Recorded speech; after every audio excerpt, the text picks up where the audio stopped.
I think that people really start, like, a lot of coaches really start to question their value with a lot of, like, you know, I don't want to say debunking, but like when we say that certain things don't matter, they're like, that's one less way that I can provide value to my people. And they get defensive about that because they're like, okay, well, if that like value add that I thought I had, that's gone. And then like you start stripping down like their confidence in themselves and they get defensive about it. Um, so I think like the more you realize like how many things don't matter, like the better and more confident that you have to be as a coach and like being able to deliver the few things that really do.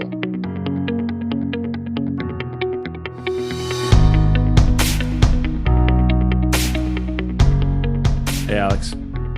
Hey Drew, how you doing?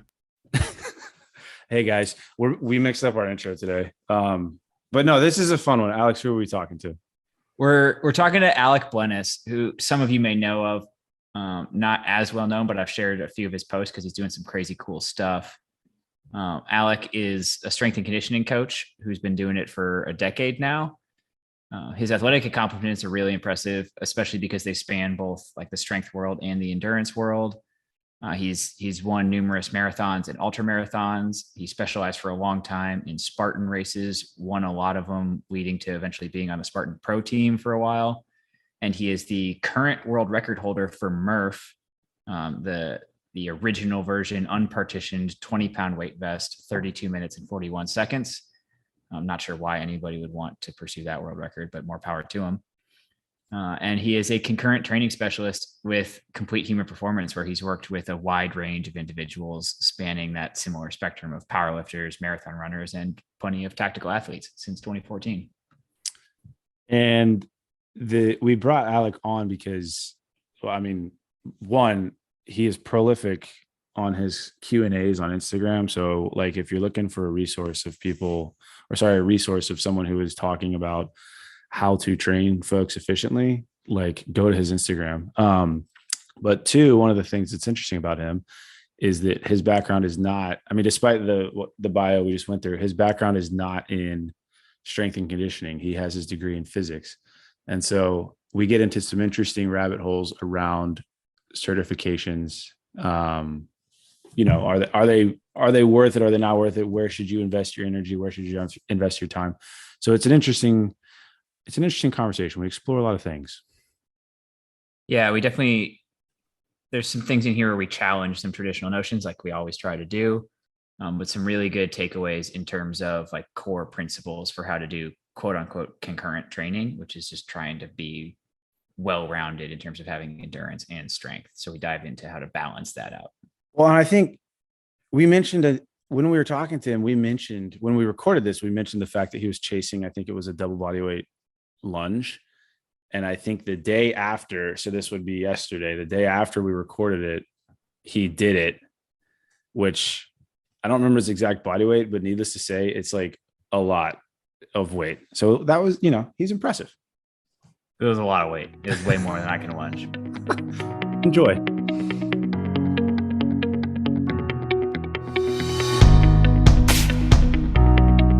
You guys have your work cut out for you. I've worked with a lot of tactical athletes from various branches, and it's like it just seems like such a clusterfuck. Like I'll ask people like, so what does your PT look like, or what's mandatory for you versus optional and whatever. And like everyone I talk to, it's different. I'm like, this is what? Like it just seems so weird.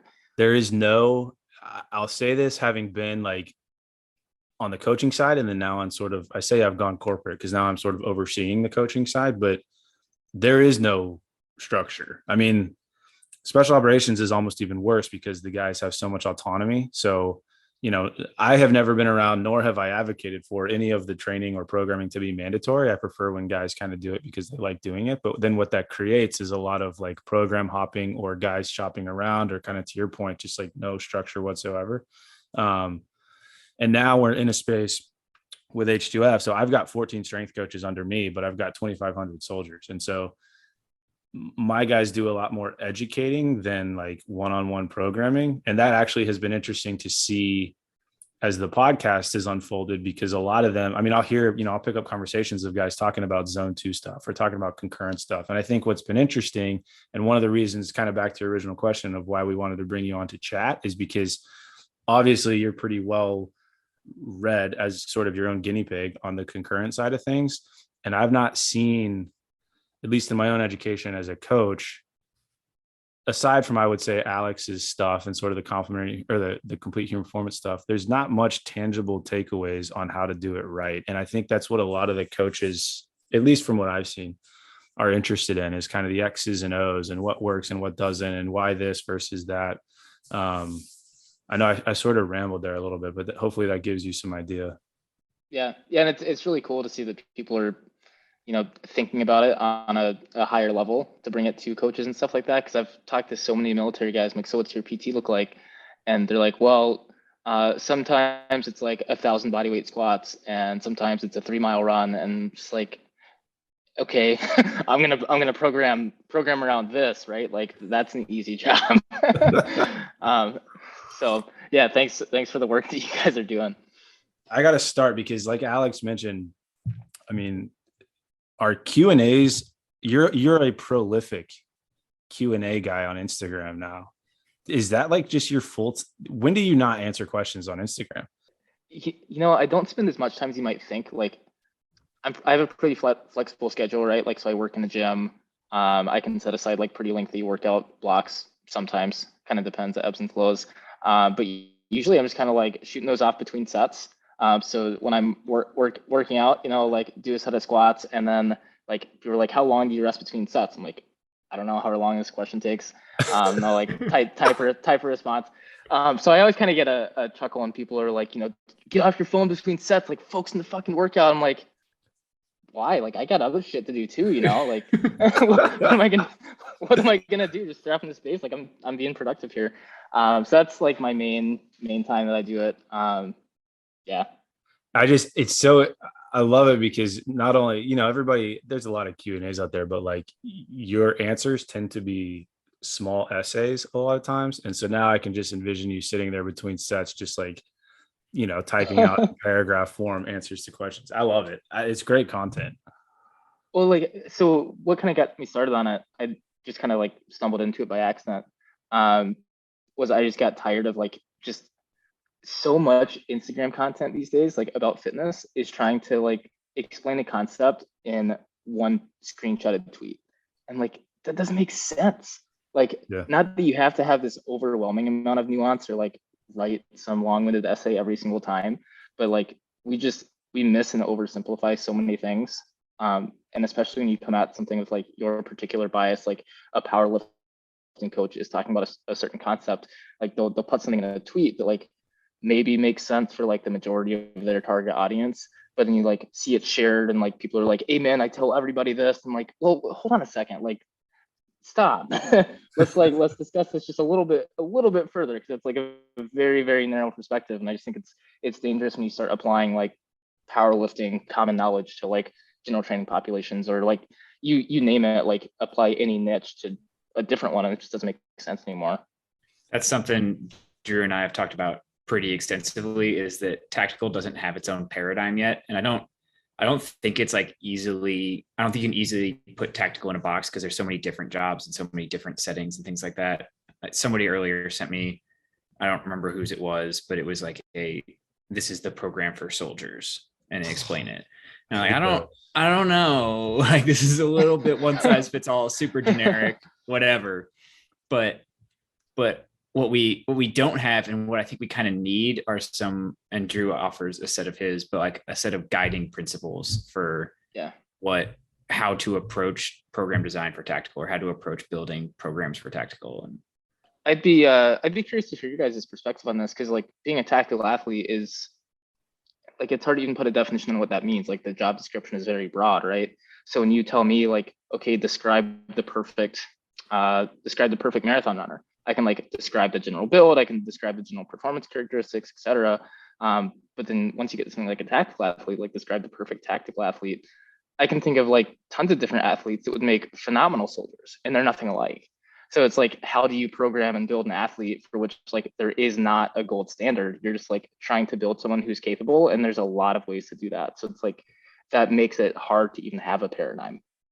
Oh, and so to your point, and the closest I would kind of say that I got or get as a coach to that point is there was an inflection for me working with guys early on, chasing sort of arbitrary metrics. I mean, I think the one that a lot of folks sort of growing up in this space think of is like a 7-minute 2K row or like a double body weight squat or deadlift, depending on who you talk to. Like these random metrics that we all kind of associated with performing well in the kind of quote unquote sport of combat. But then I would see over and over again guys that were not top performers in the gym come back from deployments with all the accolades, all the success stories, like clearly had performed very well. And so what I kind of started to trend towards is instead of training for the sport the same way that you might train, like you mentioned, a marathoner or a wide receiver or whatever, where you have these objective performance metrics, you really need to go at the underlying physiology. And that really changes the way that you build training models, because if you go after the physiology and just try to build a robust athlete, then you get a broader base to build the tactical skill set on top of. And if you go about it that way, and I get that some of this is a little bit optimistic, but if you go about it that way, then shape, size, whatever doesn't matter as much as it does if you sort of just try to take, like you mentioned, powerlifting this and football that and basketball this and, agility, whatever. That tends to just create chaos. Yeah, and I think that's where like the whole idea of general physical preparedness or GPP comes in, which like I like it in principle, but at the same time, like when you have something that's so vaguely defined, like it can mean anything, it then also means nothing. So it's like, okay, like what I always ask people, like, what do you mean by GPP? Mm-hmm. And then they describe their version of it. I'm like, okay, sure, that sounds good. But yeah, it's like, how do you quantify something that is so general? I've had athletes that like they meet a very particular like kind of performance profile or whatever. Maybe you look at like their squat and deadlift numbers, their running numbers, et cetera, and you kind of come to the conclusion like this is a strength and power athlete. Or I have someone else that you look at the numbers and you're like, that's definitely more of like endurance athlete, whatever. But they all meet kind of the minimum standards to do well in that environment. And you guys would know better than me. Like you actually put them out there and see how they perform. Can we even look at those numbers and have an idea, like maybe like a general understanding, but like we don't actually know how successful they're going to be once they're out there. So I think trying to quantify things too much is just like misses the whole point.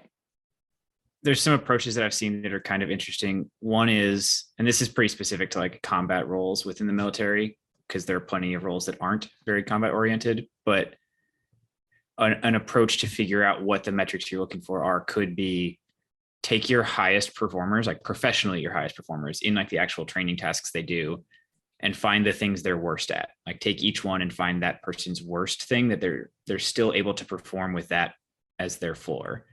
And that starts to give you an idea of where the threshold is that you have to be good enough in each metric for that. So not take your best people and find the thing they're best at, but take your best people and find the thing they're worst at, because clearly they can still perform even with that weakness in there. And as you guys are talking, I'm also thinking, and I may get a couple angry messages for this one, but good. As we're rolling out human performance stuff to like the full scale conventional army, I think there's a conversation to be had. And if you get around to enough units, it's hard to avoid this. And if you look at the data on like obesity and in the force, and especially if you start to like broaden your definition of tactical to include like law enforcement and fire and EMS and things like that, some of those populations are actually like less fit than the general population on average. You have to realize this is also kind of a public health thing too. So not necessarily even looking at like performance metrics, just like meeting physical activity guidelines and things like that. So behavior change kind of coaching too. Yeah, 100%. It's crazy how many like people in, like you said, like police, fire, EMS, all that kind of stuff that like don't meet basic activity guidelines. You're like, what? Like how are you going to do your job? It's just kind of mind blowing. it was early on when I was learning about tactical, when I found out that most people in police and fire take a fitness assessment at the academy when they're coming in, and that is their last fitness assessment that they take in their career. That's astonishing to me. Yeah. So I'll turn around with a question for you. What, not necessarily talking about tactical specifically, but just your model of concurrent training, are there some kind of core principles that rise to the top as like use these things to guide what you think about as you design something concurrent? Good question, broad question. I'd say as far as like core principles go behind concurrent training, one is just being very efficient. Like when you want to be good at a lot of things, you can't waste a lot of time. So there's kind of a lot of subcategories of this with like utilizing a consolidation of stressors approach, which we can talk about, utilizing pre-fatigue, looking for kind of synergistic adaptations, cutting out redundant work, that kind of thing. I think too many people, when they try to take a concurrent approach or become a hybrid athlete, they just think like, I'm just going to do like everything. I'm just going to, do a 10-mile run and do a powerlifting program and throw some Metcons on there and like, I don't know, maybe do a bike ride and like, it works for a couple weeks and they're just completely fried. And they're like, yeah, that hybrid thing wasn't for me. It's like, well, yeah, obviously. Efficient, like ruthlessly efficient. Like it really does not take nearly as much volume of kind of each thing as people think it does when you're stacking like, multiple disciplines on top of each other. So that'd be kind of core principle number one. And I think where most people should start.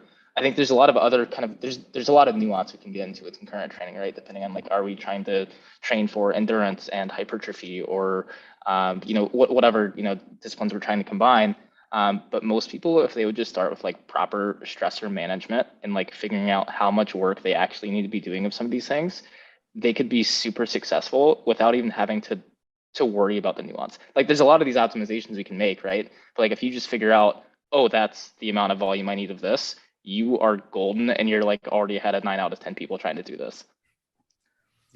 So I have a question off the back of that. And I'm always curious about this, talking with other coaches, because presumably when athletes come to you to work, they've got a training history, they've got examples of things that they like, they've got programs that they've done. Do you find yourself in the concurrent space tending to add more or take away more? I think a lot of people, and everyone's different, obviously, so throw that caveat in there, but I find that a lot of people have done a lot of bouncing back and forth. So they're like, I've gone through periods of, training like a runner, I've gone through periods of training like a strength athlete, and I hear all the time, they're like, I just can't seem to figure out how to do them both at the same time. So they're like, at this point in my life, I was much faster, at this point in my life, I was much stronger. But they're like, every time I try to, piece it together, I just like don't feel good or I can't seem to make progress and that kind of thing.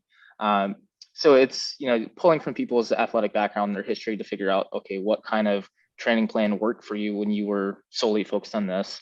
What kind of training plan worked for you when you were solely focused on that? And taking bits and pieces of that, but again, trying to be very efficient. And generally I start kind of assuming that someone doesn't necessarily have the capacity they think they do. So, I already want to be efficient, but like extra efficient, right? So a lot of times people will start off and they're like, this doesn't feel like enough. I'm like, let's just try it for a little bit. I'd much rather add later than like be beating you up and like we keep taking away and like you keep feeling like shit. So I generally start by taking a lot of things away and think like, what is the absolute like bare bones program that I think could work for this person?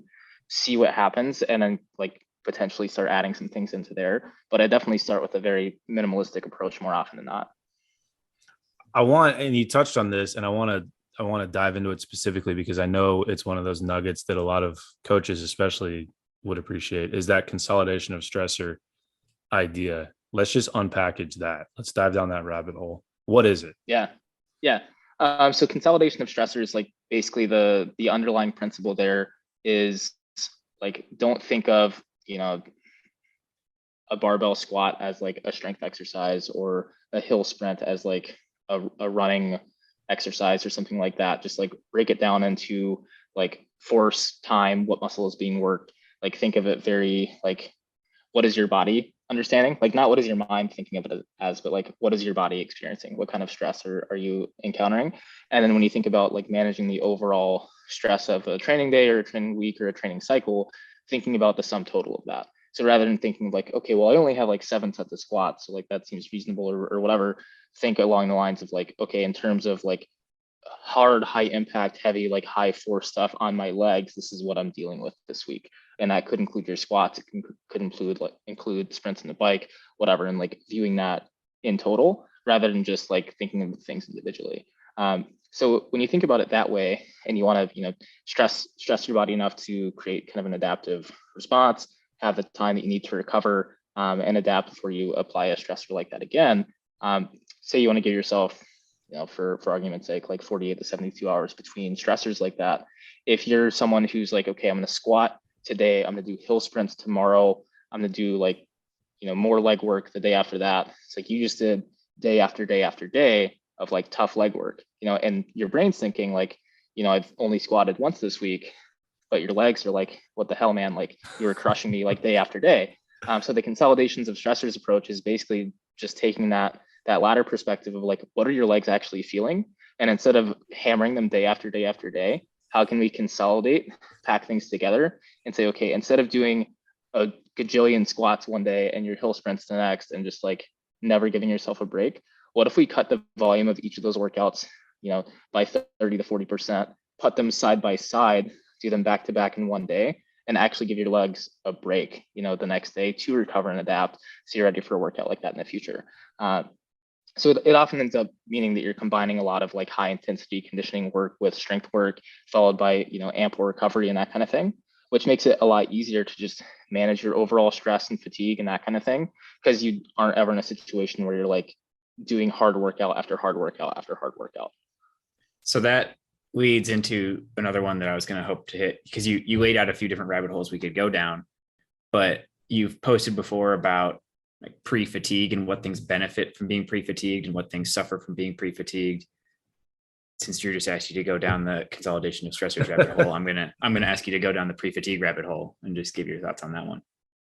Yeah, so and they're very closely related, right? Like you can't consolidate everything. Like you're going to go into some kind of training tired. Like if you're working hard, if you're making progress, there's going to be days that you're tired and you don't want to just do nothing, right? So you're like, okay, so when I'm tired, when I'm not at my best, or when I'm fatigued in a certain way, because not all fatigue is necessarily created equal. Like maybe your legs are sore, maybe your arms are sore, maybe you're just tired, whatever.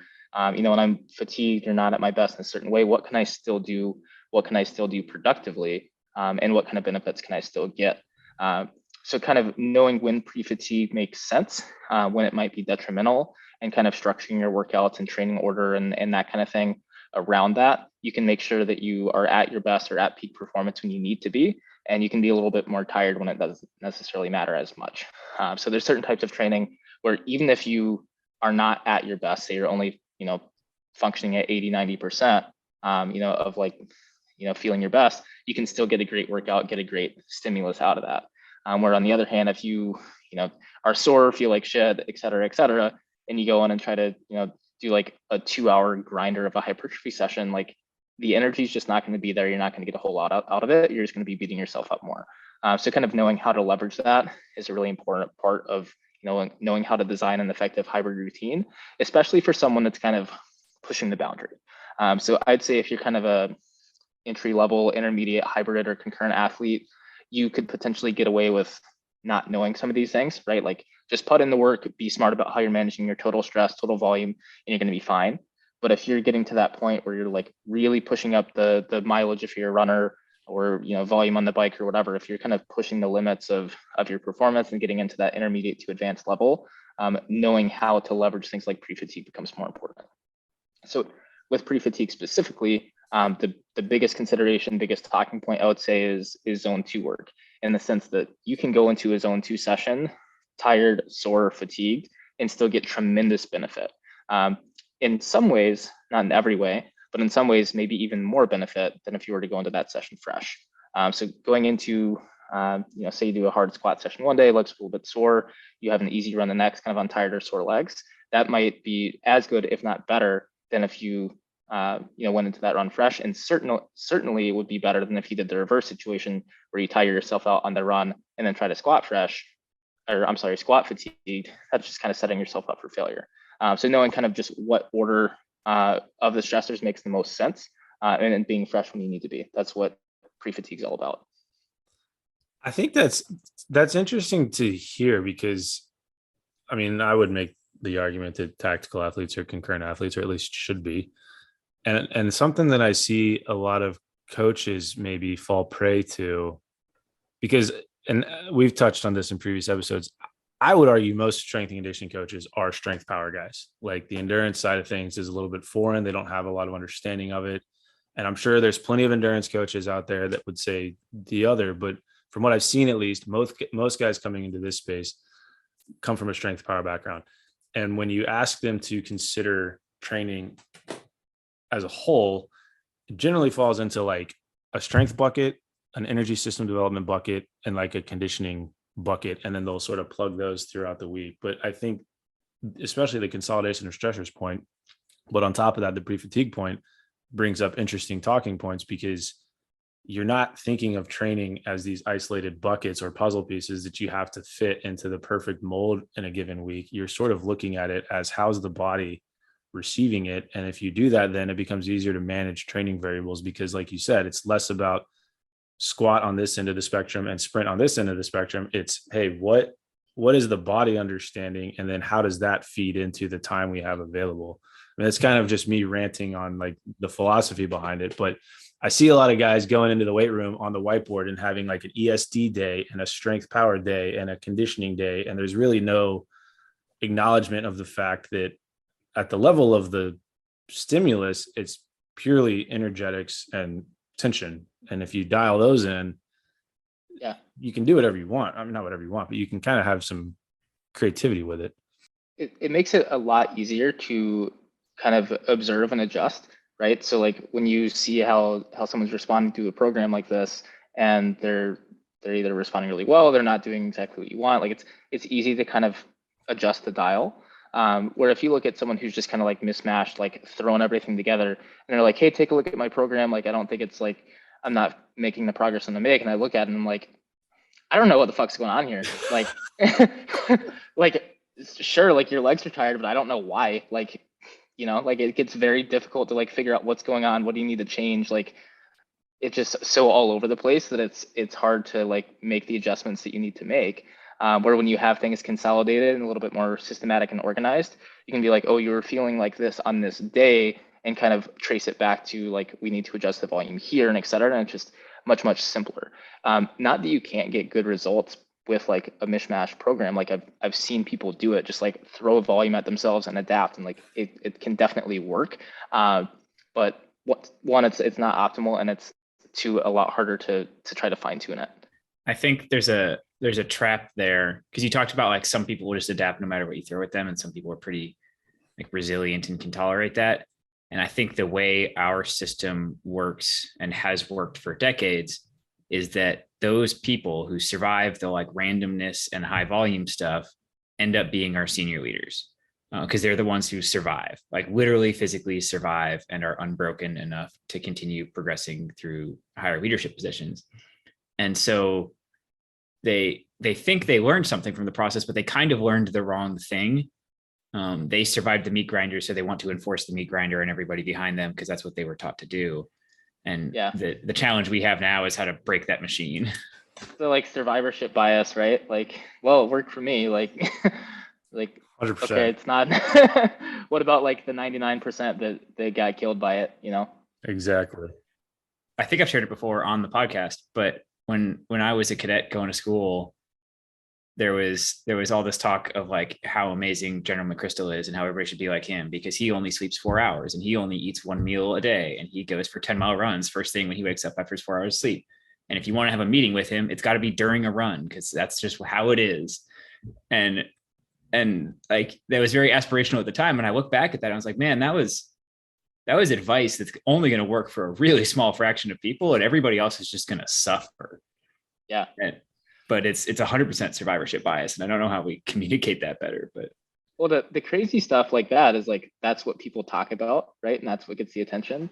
And then like couple that with social media culture and all of that, with like people pushing the grind set and whatever. And it's like, when you actually reflect back on like what is actually sustainable, tolerable, and productive for like your average human being, it's not that. Like it's just not that. Like the actual workload that makes up a productive training program, the actual like quality work that you can get done, like you say working on the computer, like without wanting to take a break and like come back and be productive again. Like we operate best in fairly like small, concise time chunks, getting 8 hours of sleep, like taking care of ourselves. Like, and it sounds it's crazy because like that sounds so wild of like you actually have to take care of yourself and like not run yourself in the ground. People are like, I don't know about that. Like, no, it makes sense. Just trust me on this. Well, I want to get at a question about interference effect, but to kind of give some context to that, from what I've seen, at least, a lot of the discussion or maybe misunderstanding about interference effect really comes from this idea that most people approach concurrent training the wrong way, where they take 100% of a run program, 100% of a lift program, smack them together, and then when it doesn't work, they blame interference effect. And I would make the case, and I know a lot of folks that have done this for a while might say the same, like interference effect doesn't apply to about 99% of people because they're just not doing enough. But I'd be interested in your thoughts on that. Yeah, and I think that you summarize that quite nicely, and that most people just don't work hard enough for it to matter. To like a lot of the just like general ideas of like what is the interference effect, where did it come from, like how did we even learn about it in the first place, came from like overly simplistic like rodent studies and stuff. So it's like, has it actually been well validated in humans? Not particularly well. And I think that when people talk about interference effect, they're assuming that just because like a pathway is activated or this enzyme is released or this hormone level does this, they're assuming that that matters. So like it's often becomes tough to debate people because they're like, well, this and that. I'm like, yeah, so and like trying to have someone like that explain like how does that affect the outcome, you know? Like I don't care that whatever pathway was like down regulated for 6 hours. Like why should I give a shit about that? And more often than not, it just frankly doesn't matter, and it's a drop in the bucket in terms of like what are the actual outcomes, you know? And people get into that too with like, so we talk about consolidation of stressors, pre-fatigue, kind of like maximizing efficiency with how you structure your workouts. And people be like, no, you should do this workout and then wait 3 hours and then do this workout because of this like metabolic effect. Like, yeah, but like, have you ever actually done that? Do you know how your legs feel? Like, just use like, I hate saying like use common sense because that can lead us awry sometimes. But like, if you haven't actually done it and implemented it, like sometimes you realize like what makes sense on paper, just like from a metabolic pathway perspective, doesn't make sense practically. And I think that's what a lot of people miss just with the interference effect at large. There's also a lot of danger in just, I don't know. It's weird. I know a decent number of doctors, and few of them pretend to understand endocrinology stuff. But then I know a bunch of strength coaches who are very comfortable saying they understand endocrinology stuff. It's on my list of like red flags of if someone starts to justify something with like a really, really simple hormonal regulation, upregulated, downregulated, whatever justification for it. I start to worry immediately that we're trying to like make up very mechanistic explanations of something that are just not that real. Right. Well, like take some of the like take some like crazy supplements out there that'll market like, you know, this supplement showed like 350% spike in growth hormone. It's like, that sounds awesome. Like, get me on that. And then you're like, well, did it actually make people like bigger or stronger? It's like, no. It's like, well, that's weird. And that's the exact same thing with the interference effect. Is like talking about all these metabolic pathways like it actually means something. It makes you sound smart. That's about it. Well, I laugh because if you look, I mean, there is a body of, I'll call it peer-reviewed literature around concurrent training. Like if you put concurrent training into Google Scholar, stuff will come up. And to Alex's point, it's always this really convoluted discussion around pathways, so much so that like some of the diagrams are like asinine in terms of like there's a picture of a bicycle and then there's a bunch of cellular stuff and then there's like a picture of a barbell and then there's 400 pages on how to train concurrently, and none of it talks about consolidating stressors, managing recovery, communication with the athlete, et cetera, et cetera, et cetera. And it's interesting to see the guys like you who do it well versus I mean, I don't want to bash science, but like talk about overcomplicating something. Like concurrent training is probably the biggest boogeyman in the world. Because if you think about it, Yeah. it's just training, but we've like Right. slapped this name on it and it freaks people out. Well, and people love to look to the extremes, so they look at like a Mr. Olympia and they're like, well, a guy like that's not out there running like 60 miles a week. I'm like, obviously, like that proves nothing. Like just like pointing at these super extreme examples of people with super narrowly focused goals to like explain why you're a fat ass not doing any cardio, and like that just doesn't add up to me. Like, I'm sorry, it just doesn't. How did you arrive at sort of the hybrid approach? Because you've accomplished some pretty significant things that we'll get into, but how did you sort of get there? I think like a lot of people, I wasn't good enough at any sport to pursue it specifically. So I just did a little bit of everything, kind of stumbled around until I found I kind of fell into obstacle racing. I was actually like really complicated, convoluted story, but I had to sit out a season of high school cross country because the like whatever association thought I was being illegally recruited, so they're like, you have to sit out here. Yeah, like some 17-minute 5K 10th graders totally being recruited. But anyway, I was like, okay, well, I got to find something to do to like stay active, stay healthy. And I found the Spartan race. And I think largely due to my background in like other sports, like I was never just a cross country kid. Like I did every event in track because we had like 7 kids on our team. So like a meet for me was like, you got the mile, the 2 mile, 4x4, pole vaulting, long jump. And like, well, I can just be bad at all these. That'll be fun. So just like this is a very diverse background from like that, wrestling, soccer. Just like I'm just gonna do all the sports just because my friends are doing it. So not particularly good, right? But I was okay at cross country. So kind of take that background, apply it to Spartan race, and I actually did really well in podium my first event. I was like, that was cool. Like I feel like I'm actually pretty good at this. So I did a couple more. Spartan picked up on the fact that I was pretty good at them. I signed on their Spartan Pro team, ended up traveling around the country, did like 50 something of them in 2 years. Kind of became a chronic racer, both in obstacle racing and then progressively longer trail racing stuff, where I ended up being pretty good at ultra marathons. So over the years, I've done like 250 plus events, some like 100 obstacle races, 50 ultra marathons, ranging up to like 90 miles was my longest ultra. So I've done a lot of extreme endurance stuff, all while not wanting to be the skinny ultra runner. Like that look never appealed to me. So I never gave up like the strength work that I picked up like playing football, right? Which I don't know if you can tell, but I'm not built to be a football player. But I at least learned some lessons in the weight room and kind of kept that going, and realized that both were important for obstacle racing, which was kind of my main jam at the time. So I just got really interested in how can I do both of these things well. How can I try to win ultras without being the super skinny guy. And how can I stay strong enough to perform in obstacle races and that kind of thing. And I stumbled across Alex Viada, and Hybrid Athlete, learned a ton from him, and then just kind of a stroke of good luck ended up getting to work for him and kind of join his company. So that's how I got into it. Yeah, I think it's a pretty common thread among hybrid athletes. It's like, well, I just wasn't a good regular athlete, so here I am. Well, I think there's something there, and I was thinking about this even before you told your story. But I think the vast majority of exercisers are not training for anything in particular. They're not expecting to be elite in any given thing, but just because of the nature of like what's popular and what gets attention and what shows up on social media and in books and things like that, they think they have to like follow the frameworks of certain sports. And for whatever reason, powerlifting and bodybuilding have like kind of dominated the things that go on in a gym. But I think it's like you say it as though it's different to be somebody who's doing a bunch of different things, but that's actually what like I think most people would like to do, is be able to do a bunch of different things.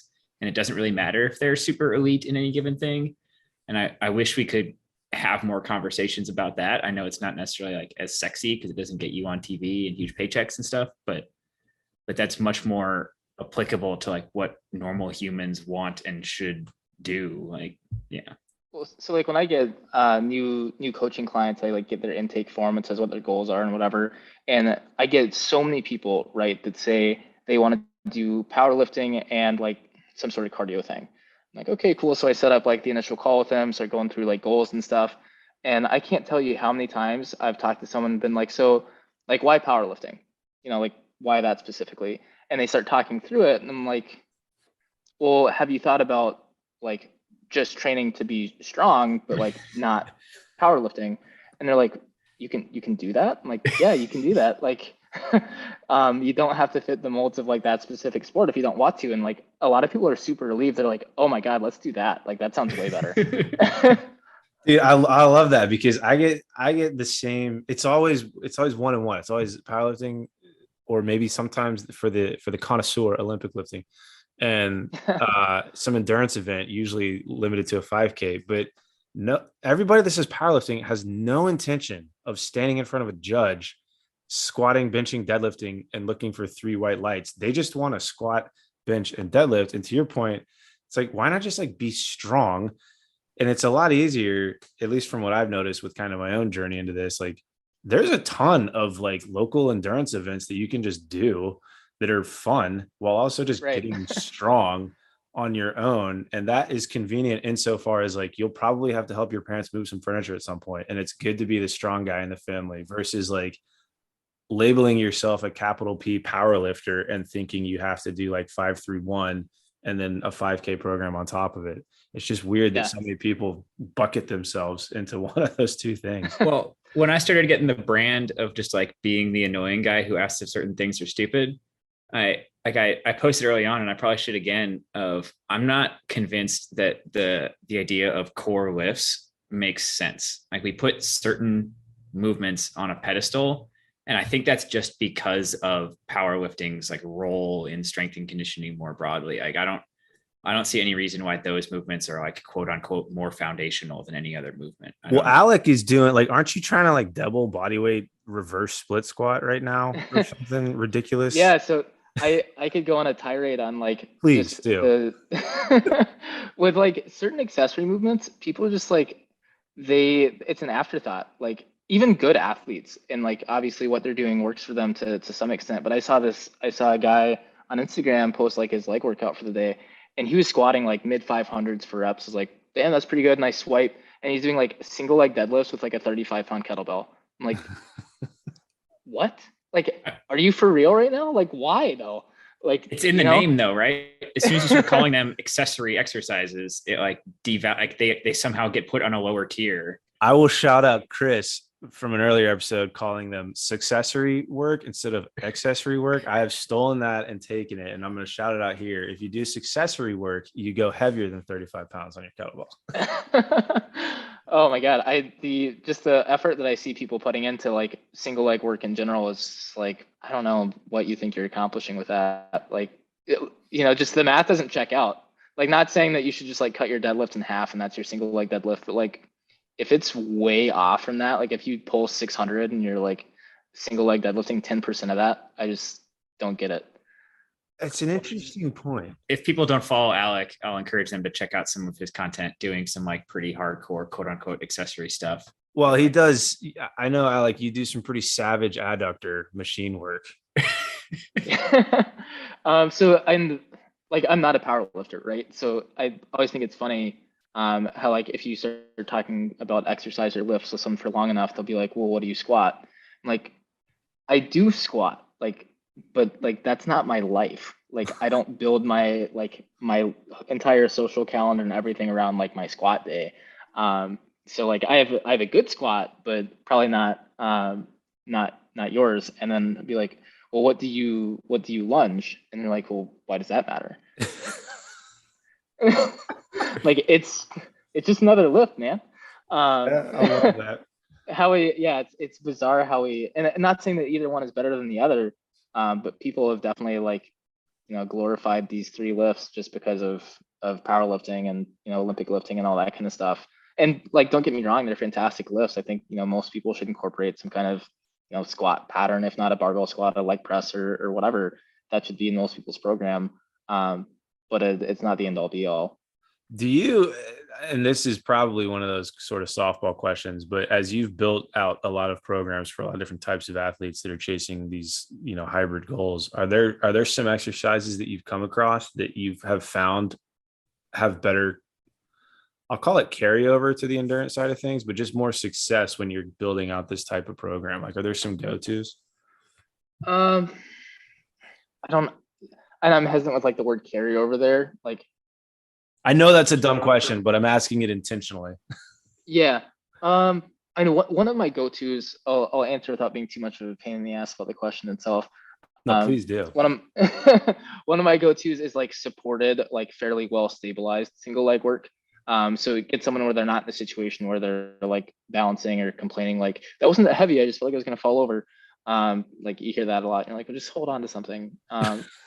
So so like a supported single leg deadlift, or even like a staggered stance, or utilizing the landmine or something like that, or a half felt split squat. Like there's all these different things that you can do to stabilize some single leg work, and I see a ton of value in that. A lot of times I'll see someone, like say an initial assessment or kind of beginning of a program, they struggle like stability wise with the single leg work, and they in their head like think they need balance. I'm like, no, you're just weak on one leg. Like let's stabilize you, get you strong, and like come back to it, and it's totally fine. So that's definitely one of my go-tos, is getting people in a position where they can leverage single leg work like productively and not just make a fool of themselves. Yeah. Do you, and then switching gears a little bit, because we've dialed in sort of the detail of the session and the managing, but I know you just recently posted some stuff on your thoughts around periodization, planning, et cetera. I think that's kind of a logical next stepping stone. And I see Alex smiling because that was on his list.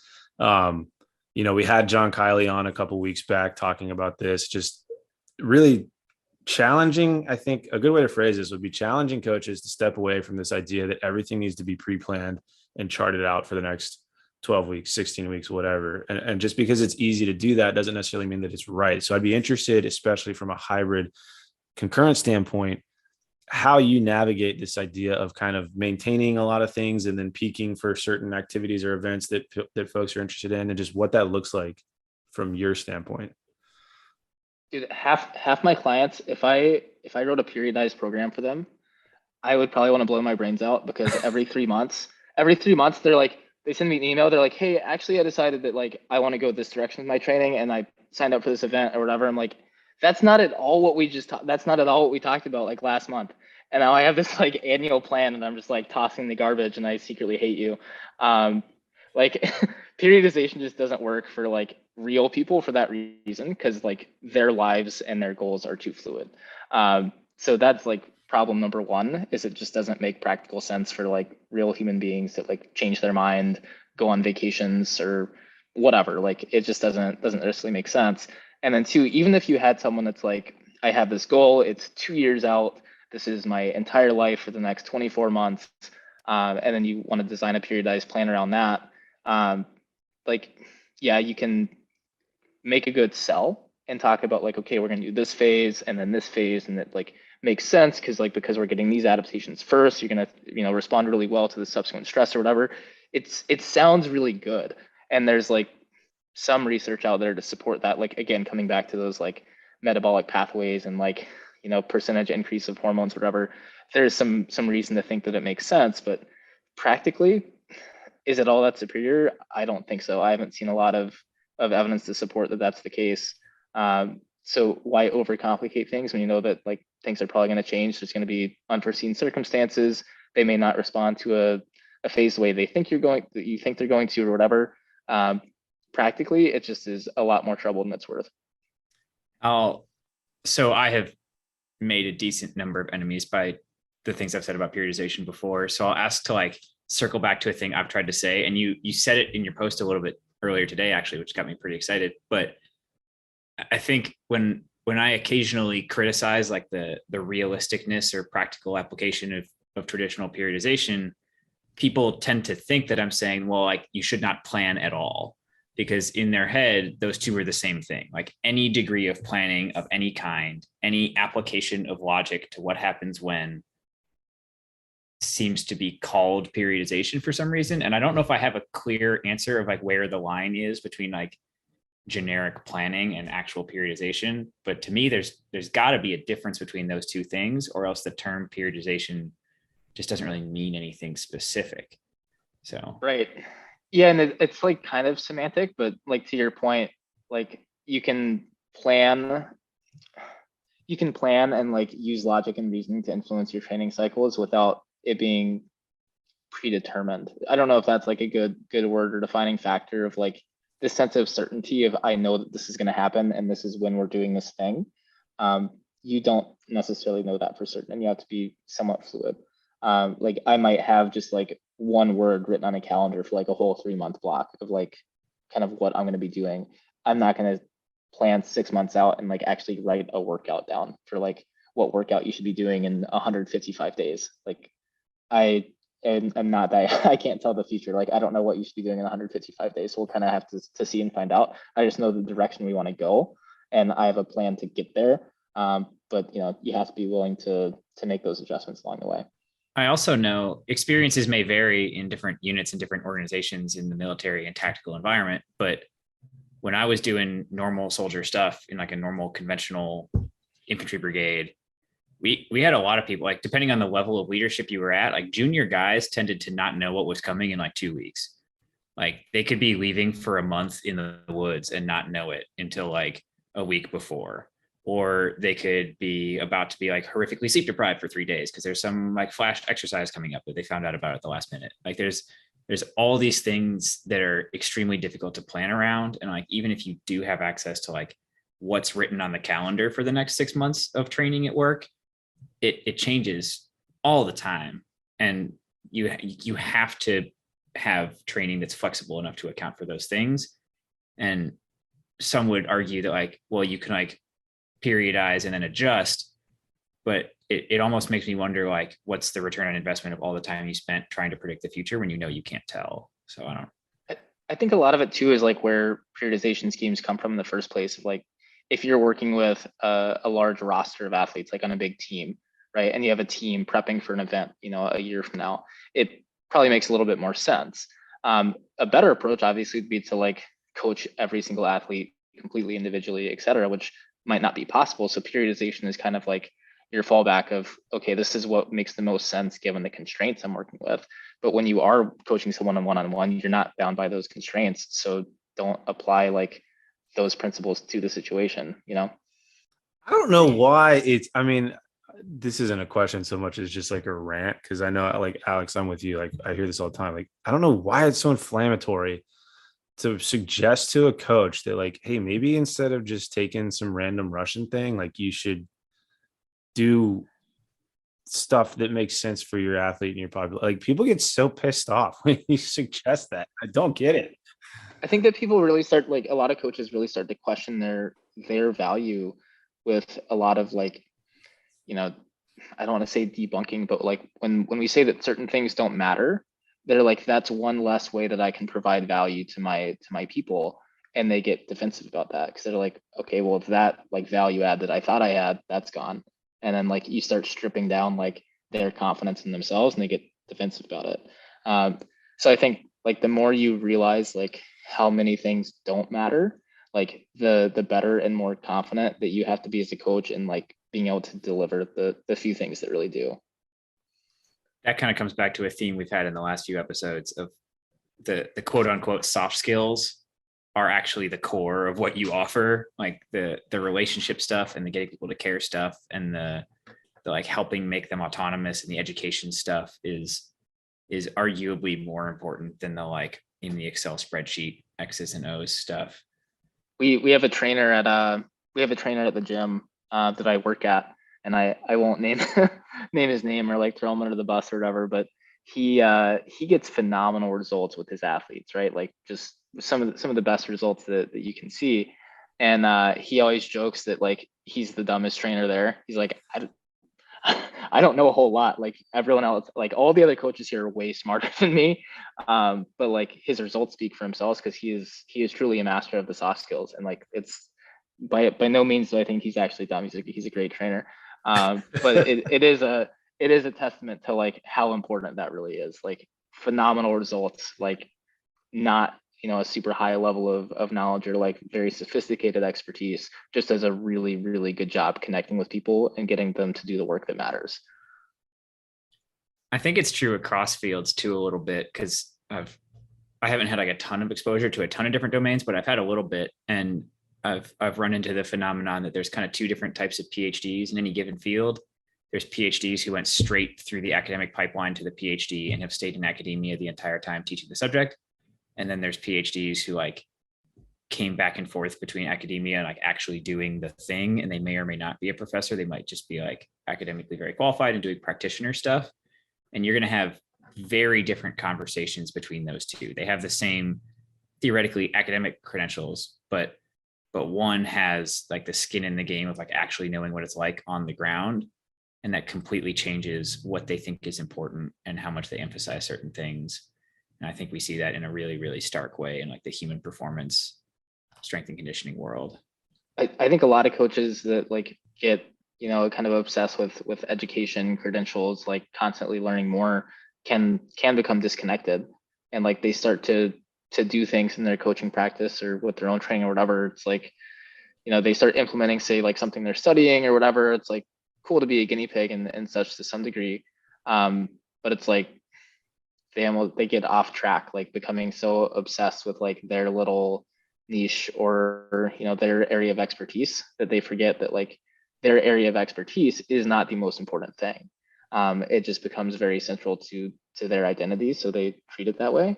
And not to say that those areas of research aren't important and that kind of thing, but I think it's important to realize like you can specialize in nuance and not like get caught up in it. I get frustrated with that kind of stuff sometimes because the way the system works requires like certain qualifications to get your foot in certain doors and things like that. One of the best coaches I've ever been lucky enough to work with, I don't know if he listens to the podcast or not, but he'll know when he hears this that I'm talking about him. But I'm right here, man. I'm sitting right here. I'm talking to you. It's okay. So he's a world-class athlete. Like he's competed at the highest levels, but he's also, as many athletes are, pretty ADHD. He does not have a bachelor's degree, but he has like a ton of experience coaching athletes of all different kinds, elite sports, all the way to like mom and pop, general, whatever, little kids, even all that stuff. Like fantastic coach. But because he hasn't checked certain boxes academically and certification wise, certain places won't even have a conversation with him about potentially working there and things like that. And I've heard coaches say they know more about somebody in a 5-minute phone call than they do from a resume, but yet missing things on your resume will absolutely never get you to that 5-minute phone call. And it's pretty frustrating. Well, it's kind of a funny story. When I applied to be a coach at a local gym, I like kind of went through the interview process and like, great candidate, like we'd love to hire you. When can you start, blah, blah, blah. And like, we noticed that you don't actually have like an active, personal trainer certification. I'm like, yeah, no. And they're like, well, unfortunately, we're not going to be able to move forward without, that certification. I'm like, can you give me like a couple hours? And they're like, what? I'm like, yeah, just give me a couple hours. It'll be fine. And like a few hours later, like I paid for it, took the test, and like, that's it. Like, that's the rigorous certification you want. And I did it in like a couple hours by the end of the day. Like, and that's not to like brag about like how easy it was or whatever. I'm just like, it's such a, like, these arbitrary boxes that we want people to check are so fucking stupid. It's like, it's holding so many people back from doing cool things. And it's like worthless. It's just total bullshit. Well, that is an interesting point that you make, because I say this quite frequently when I get asked questions about resources for coaching or doing concurrent, hybrid training well. And it always goes back to, and I mean, I'll highlight you here, like guys on social media, guys with sort of their own organically created platforms are the ones that are putting out the best information on this type of training, which I would argue is probably for most people the best type of training you could do. It's not coming from the institutions or like the literature. It's coming from guys that may or may not have all the boxes checked, but they either through training themselves or training enough athletes with their methodologies have arrived at kind of what we would call best practices. I mean, Alex Viada is a good example of this. Like he literally, people would say wrote the book on it, and he may not be the guy that you would think of as like championing the CSCS or whatever certification or degree we think we need to have to be a quote unquote good coach. So it's just interesting to see, at least in this space, the hybrid space, most of the best practices are coming from kind of the bottom up as opposed to the top down. Yeah. And don't get me wrong, like some of these certifications have their value, but like even the CSCS, which like people say it's hard or whatever, like that was a weekend cert. Like I don't know if it's supposed to be a weekend cert, but like if you actually have if you actually have like training experience and like the knowledge that you're supposed to have, it should be. Like I don't know, I probably sound like a dick for saying it, but like if you struggle to pass that, like oh, I don't know, man.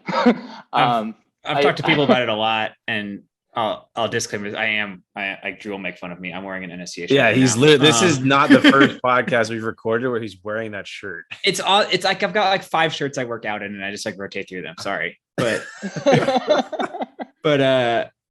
it's like you said, it's treated as like the industry gold standard, and it kind of is in a lot of ways. Like it functions as that for a variety of purposes, and you need it to get the door open to have a conversation about certain jobs.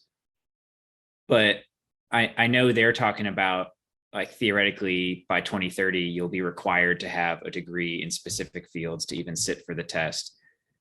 But which I think is like a little bit funny, given that like my degree is in international relations, and I had frankly pretty limited experience other than just like reading some stuff and like training with some good coaches and stuff.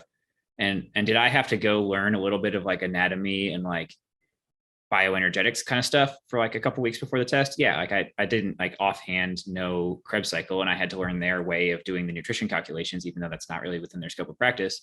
That's fine. But but there's like 7 chapters in the middle about exercise technique, and I don't think I looked at a single page on any of them, because if you just like do stuff, you probably don't need to look at that. Well, so like the funny part, so like my background is physics, so like I didn't have a relevant degree going into CSCS either. And there's like a couple things that you have to memorize, right? Like Krebs cycle, their nutrition calculations, and like that's the stuff that you never use again. It's like the hardest parts of the CSCS are the things that matter the absolute least. And like the things that are actually important are the parts you only have to open the book for. So it's like, this is our gold standard, to me is frankly embarrassing. Well, it's hard because the flip side, and I'm with you guys, like my background is in business, so I'm right there. But the flip side is no standard at all. And I mean, I think, Alex, you may know this better than me, but didn't they just say that like in some state, maybe it is like military veterans can teach without a certification at all?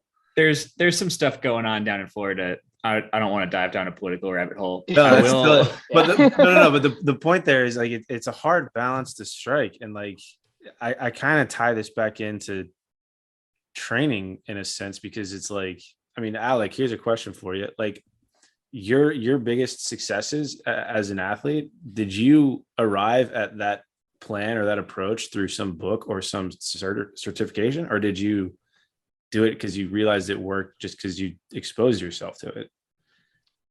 I don't want to rag on certifications too much. I feel like please, you can do whatever you want. But like I can't think of a certification that I've taken that like I really recall anything from.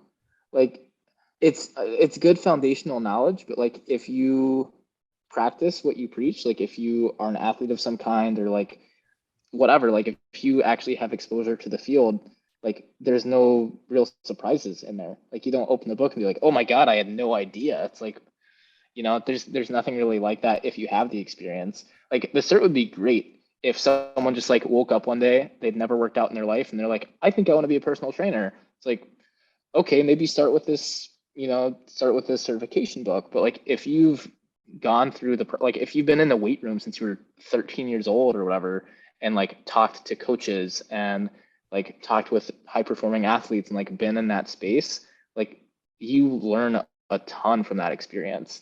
And I don't think people realize like quite how much you learn until you go to open the book where like you're supposed to learn this stuff and you're like, I already know this stuff. Like, and like it is valuable information. So I think that's probably me discrediting the cert too much, because the info in there is good. I just don't think people realize like how much you can acquire through that experience. I think the danger is less because you're right. Any certification is just a piece of paper. It's harmless. The education is generally good, better than not having it, definitely. But I think the danger, from what I've seen, is less about what a book says, maybe, and more about people getting hung up on the idea that if it is not included in that, it is therefore bad. And I think this speaks considerably to sort of the hybrid approach. We talk about interference effects. We talk about our thoughts on periodization. Like a lot of coaches that I have seen, especially younger coaches, will ignore or say that that is wrong because it was not in whatever manual they read or tested from. And so I think you could have all the letters in the world after your name. That's great. But I think you also have to come into it with enough of an open mind to say, hey, maybe we can run and lift at the same time. And maybe the way that we go about doing that just looks a little bit different than what chapter 6, page 78 said. Heaven forbid some Russian guy flips over in his grave because we do this before that, or that's on Wednesday. Like people get so hung up in the details because it is tied back to whatever background they came from. Like I have the CES, corrective exercise specialization, and just like going through that and like learning the NSCA's version of that, and then talking to physical therapists and be like, so what do you think about like this approach? Like, nah, I don't do that at all. Like, okay, cool, cool. Yeah. Yeah. So like, what did I just learn exactly? But I know, yeah, there's multiple ways of doing things, but I think it's important to like check that knowledge against people who are actually out there doing these things successfully and be like, see some of the disconnect. I'll anonymize the story because I don't know if I'm like at liberty to retell it or anything, so I won't tie it to anyone in particular. But there was a guy, a pretty accomplished NFL athlete, who went on to become an NFL strength and conditioning coach, who went on to win NFL strength and conditioning coach of the year.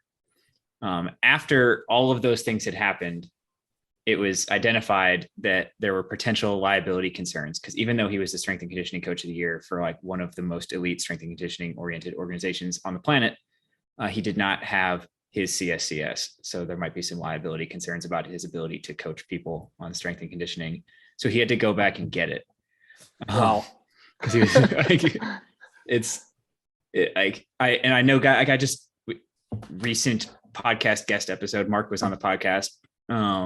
He like pictures of him are in the book because they like came and brought him in to like demonstrate things, and like he helped with like content for the book. And then at the end of it, he has to go take the test. Like help put together, but like, hey, I don't know, guys, like, come on. Oh man, that's like I think it was like Dean Somerset or something, who's like been a distinguished CSCS and like presented at their conferences and whatever, got a cease and desist because he like didn't renew or something. Like, Oh man. just crazy stuff. So let me, because I want to tie this back to one of the questions that I like to ask folks, especially when we get into these more like tangible episodes that have, I mean, we talk about these like the reps and sets episodes sort of jokingly, but tangible takeaways in terms of resources, since we're talking about some of them for you. And as folks look at hybrid training, concurrent training, what are some of the ones that you have found success with? I know we mentioned Alex's book, Hybrid Athlete. Yeah. And then obviously your Instagram page is, like we mentioned, just prolific with Q&As. If anybody has a question, don't ask Alex and I, go to Alec with a C's Instagram and fire to him, because that's what he's doing between sets. But what are some resources that you would recommend to folks?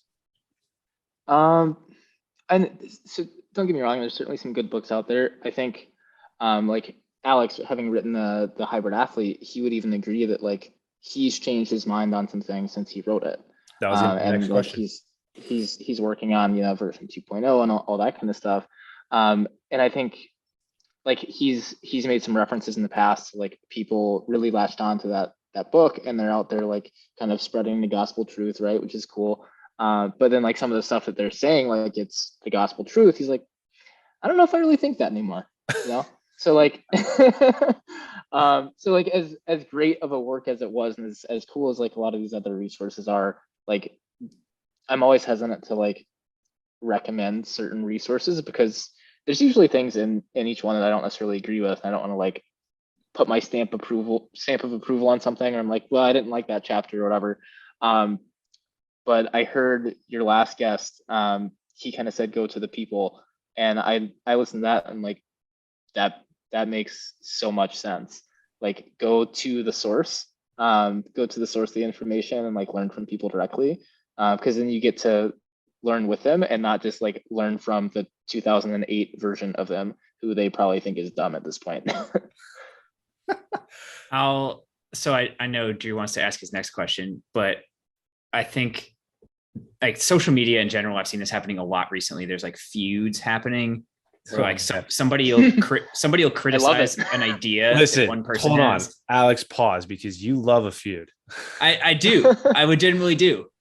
But where the issue is, I think, is that one person will criticize another person's idea, and the other person will respond by attacking the first person, as though like criticism of an idea is unacceptable, or that like professionals can like hold differing opinions and still respect each other. Like there's the most, and for whatever reason, every fitness professional that like crosses the threshold into like pseudo fame starts to exist in a bubble where like everything they post will be like riddled with like sycophant comments cheering them on, and like anybody slightly disagreeing is the enemy. And I don't know how we got there. And I think that's honestly a huge problem that social media drives, because I think like willingness to disagree and willing to challenge ideas and being willing to change your mind on things are all like extremely important. And we've created an environment where that's not okay. Like I hope people feel okay. Like if I post something and somebody explains to me why I'm wrong, that's the most valuable thing I could get out of having a platform, right? Like that's better than people are saying like, yeah, man, awesome. Like, oh, I learned something this time. That's perfect. So I recently, and I'll preface it with saying that like, because I know how these like social interactions can get with like personal attacks and whatever, if I am ever going to like say correct someone or whatever, like I'm always as ridiculously over the top nice as I can. I'm like, I don't want to give this person any reason to think that I'm just being a troll or like just here to be a pain in the butt. Like I want to come across as genuine and as nice as I possibly can. So I did this with someone recently, like a well-known fitness account who posted something that wasn't quite right.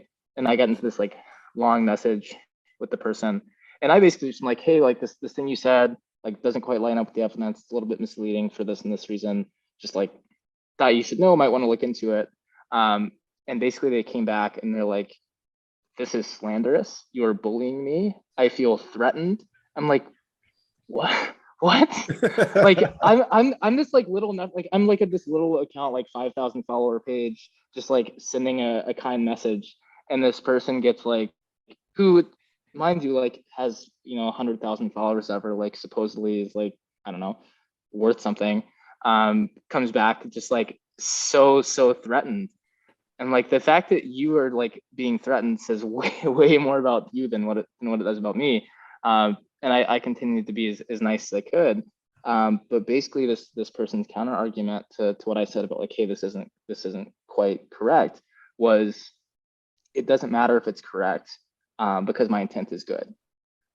And like I was blown away that like they're like, because like I'm not trying to do any harm, and like I think this post at large is still like benefiting people, I don't care that it's wrong. And I was like, oh my God. Like, so I think that's the most dangerous form of it, honestly. And I will say I could probably do to learn from you in like the being nice about how I say it when I bring up some of those things. I've been known to be extremely snarky. It's just part of who I am. I'm sorry, guys. But he's not sorry. I've there are certain pages, and I'm not going to name anyone in particular. There are multiple, honestly. There's a bunch of them. It's kind of a theme, who put out like 90% good, accurate content, and therefore have a well-deserved, pretty good reputation. And that's what makes the 5 or 10% of like problematic or wrong content more dangerous, because you now have a huge platform where you're very trusted because you put out a bunch of generally good stuff. That doesn't mean all of your ideas are beyond challenging, because you're still human, and every now and then you're going to put out some crazy stuff. But like they become untouchable, and people will like freak out that you're criticizing them if you try and say something about it. And that like, I think big platforms with good reputations and like a track record of excellence should frankly be held to an even higher standard, because that's the space they're operating in. I don't know how we get there, but Yeah. Yeah, that, and my interaction with this individual is a great kind of like, microcosm for the industry at large, with like a lot of their counter arguments and stuff like that. And one of them came back to just kind of responding disrespectfully to people who like maybe were disrespectful in the first place, of like, this post is stupid or whatever, or like, just stuff like that. But when like you're a professional, like when you are like responsible for like educating the masses, like you should be held to a higher standard. Like just because someone's a dick to you doesn't like mean that that you should be a dick back to them when you're like a fitness celebrity. Like there's just no excuse for that. This tees up. I like these sort of closing questions because they sound cool, but this tees up a nice one, because again, talking about your Q&As, and one thing I appreciate with the way that you handle it, kind of to what we're talking about here, like they are drawn out, they are lengthy. A lot of times the answer is it depends, but you don't just leave it at that. You go further and kind of explain the why, which I think is great. So the question I have for you is twofold. What's one thing as you've kind of grown as your own hybrid athlete and as a coach that you've changed your mind about? Yeah, and the big one for me is, it's less so like, massive shifts in perspective. I generally find it to be a red flag if someone does like a complete 180 on something. Like to me, that's probably indicative of the fact that like they didn't have a very well formed or well educated opinion on it in the first place. Like if you come from a point of like knowledge and expertise in the first place, like your perspectives will shift. But it's rare that like there's just this massive turn, unless like you just were not educated at all in the first place. Not saying it can't happen, but like people who like, they're like, I've completely changed my mind on like all of these things, and like, I don't know, it's a little bit of a red flag for me, as opposed to just like learning and growing with the evidence as it evolves, as opposed to these, like 180 shifts. But a big one for me is just kind of a shift in like understanding how important certain things are, and like what to prioritize. So getting back into, the conversation around consolidation of stressors and pre-fatigue, and volume and stressor management.